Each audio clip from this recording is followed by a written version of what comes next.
so you have spent tons of time gathering data on your patient. You have done a physical assessment on them. You have spent a lot of time in their actual chart.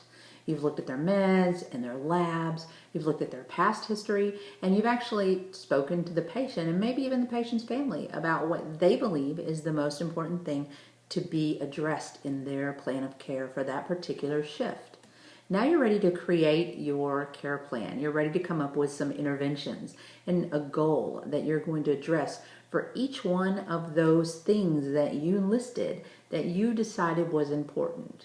So let's say that I looked at my patient's chart and I saw that he was on several blood pressure medications. He was on an ACE inhibitor and a beta blocker. He's even on a diuretic. I saw that he had a past admission for a myocardial infarction. In fact, he had had 2 over the last 5 years. I saw that he was taking nitroglycerin tablet at home. So I could see from that information alone that my patient has some impaired cardiac output going on, right? That's pretty simple. That would be one of those things on the side that I listed that I would put an asterisk next to, because that's pretty important to me that I plan his care. So then when I went into the room and actually did the physical assessment, my patient showed that he was pretty short of breath just sitting in the bed. He made the statement to me that was, wow, I'm just so tired. I don't know what's going on with me nowadays. He had a lot of fatigue. He had an irregular heartbeat when I was listening to it. And also, it was really pretty fast, like over 130, just sitting in the bed. So I can really see, wow, you know what? That's some evidence that he's got some decreased cardiac output going on, right? Oh, also, I saw that he had capillary refill. It was greater than 3 seconds.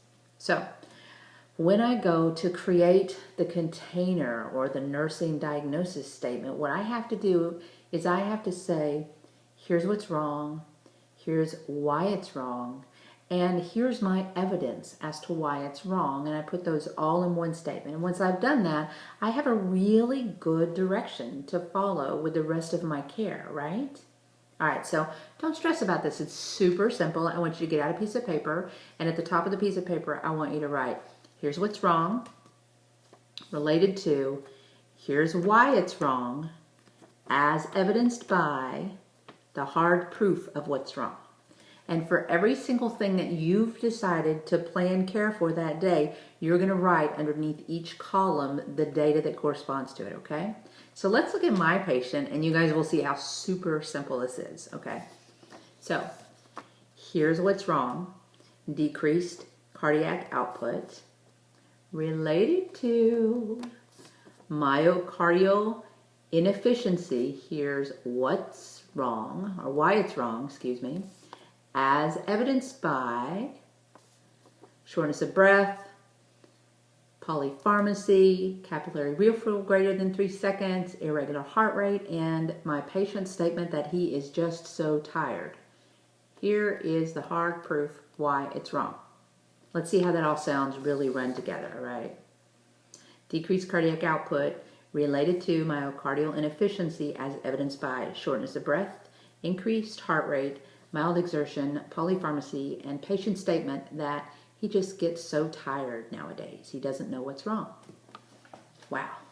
You just made a nursing diagnosis. Wasn't that easy? See, there's no mystery here. It's super simple. Just make your columns, fill in your data, and then run your data together with the related to and the as evidenced by statement. Once you've got your containers created for everything you're going to plan care for, then you can create your goals and interventions and get about the job of being nurse awesome for your patient. So next time we're going to talk about goals and interventions in a little bit more detail. Until then, peace, y'all.